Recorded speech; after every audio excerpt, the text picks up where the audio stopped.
I think it's fair to say that Street Fighter 6 brought with it a lot of changes to the traditional Street Fighter formula. One of the main mechanics introduced is Drive Rush.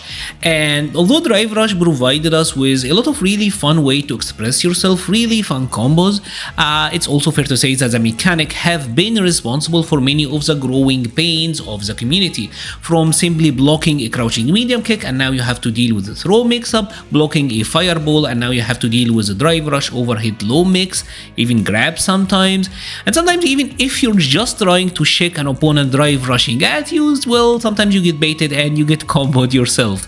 Hi guys, this is MC Mura, and today we're gonna talk about really the central mechanic of Street Fighter 6, and that is Drive Rush, a mechanic that is controversial, a lot of people want to change, and it definitely did change the game. But today I wanted to give a fair shake of the mechanic, talk about what exactly did Drive Rush introduce, some of the problems, maybe how we can adjust them going forward. I want to make this as fair, as honest as possible.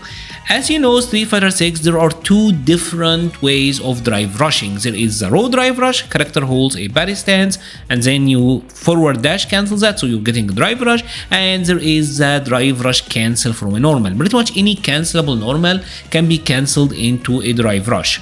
We're gonna start first with the drive rush cancels because I feel like this is what kind of impacts the game more anyway. This is a more problematic one, at least to me, from my perspective. But we can't really discuss the impact of drive rush cancels, what they add or take away from the game, without looking at what Street Fighter 6 is and how Capcom designed it to begin with. You see, with Street Fighter 6, Capcom made a very conscious choice. They wanted to give characters their abilities from round start fight. So you start the match, you start the round with all of your drive meter intact, so you have access to all of your OD moves and obviously the drive mechanics. But here's the thing, there have to be a drawback, and the drawback is the burnout state. Once you're in burnout, not only do you have to worry about the drive impact wall splat stun combo, but you have to feel more punished for blocking, you have to feel weaker, so moves typically are more blast on block once you are in burnout. When you take a look at it that way, that makes sense. So because of that, Capcom made sure that the majority of the characters, most of the regular normals, would be negative as it is. But think about it that way, if all of the moves are negative on block and the only way to press someone is with light pressure, that would make the game really boring. So Capcom introduced Drive Rush, and with Drive Rush your normal will have +4 hit or block advantage depending on how the move made contact with the opponent. And in theory that is fine, you spend meter to have plus frame so that you can pressure your opponent, that is fine, but in practice unfortunately this created a lot of issues. Now once you get your opponent to block a crouching medium kick or any cancelable move and you cancel into a jab, you pretty much created a situation where they have to guess between a throw or a frame trap that could carry them to the corner, and once they are there, they're pretty much getting throw looped. Now the game does give you some answers to this. There is a drive reversals, and drive reversals can beat normal drive rush cancel. However, there are two main issues. The first one is that this is not reactable, especially crouching medium kick drive rush cancels. If we set it to say like 16 frame, which is around like a really good reaction time, you're still drive reversal, that's still gonna get blocked in time and means that you're gonna get punished, because as you know drive reversals are -6, so you have to make a preemptive choice once you see the crouching medium kick that the opponent is gonna drive rush cancel, and if they didn't commit to it you are still unsafe anyways, so they're not really good option. Even if you get the hit, it's not really that rewarding either. And even if you just stood there and blocked and you took the throw, the issue is that once the opponent initiates the grab animation, they are getting their drive back immediately, and in this game most of the characters, if they happen to land a throw even mid-screen, they are still getting a sort of a mix-up situation afterwards, a sort of a pressure situation, so you really have to guess again.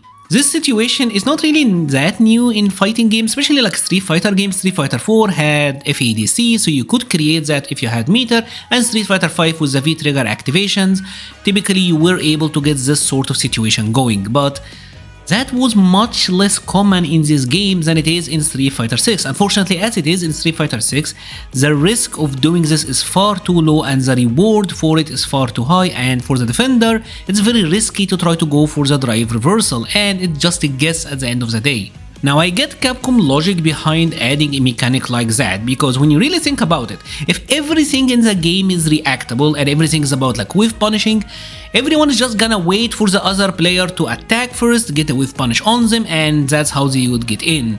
Like, the game would become a turtle fest, so you have to introduce some unreactable options that can set up some favorable situations. However, I do think risk reward is where this is becoming an issue with Street Fighter 6.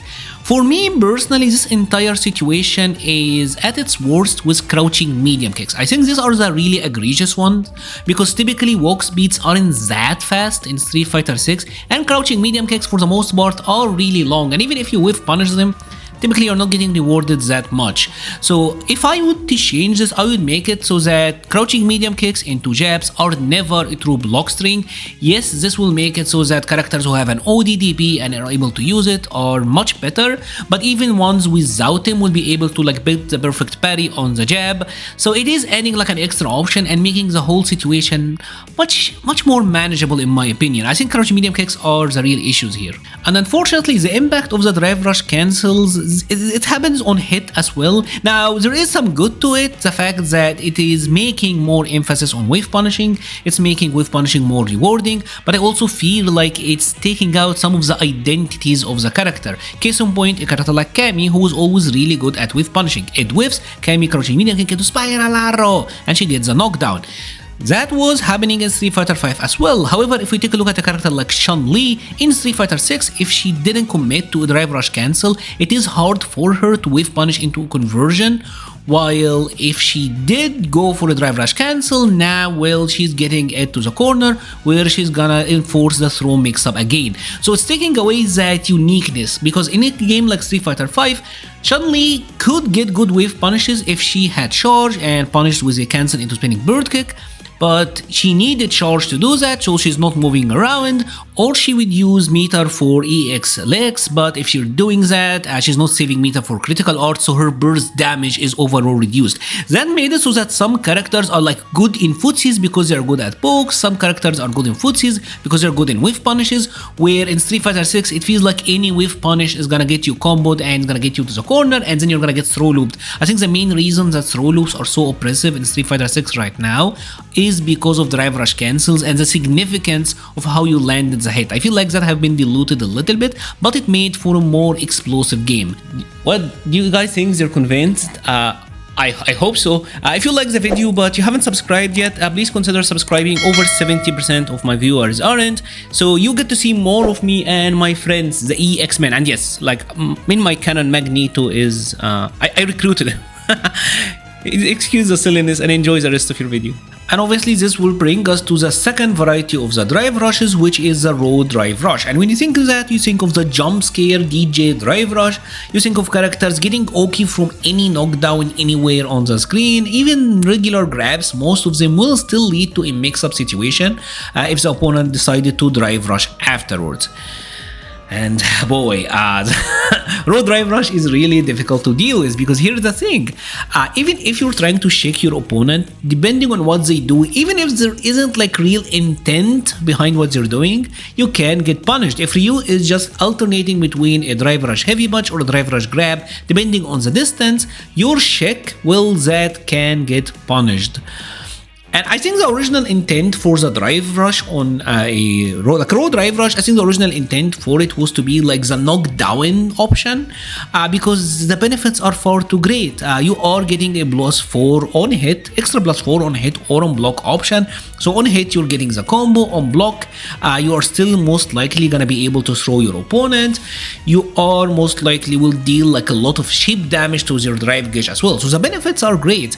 I think the main problem stems from the fact that there isn't an extra extended hurt box when the character is drive rushing, which I feel like is the biggest problem.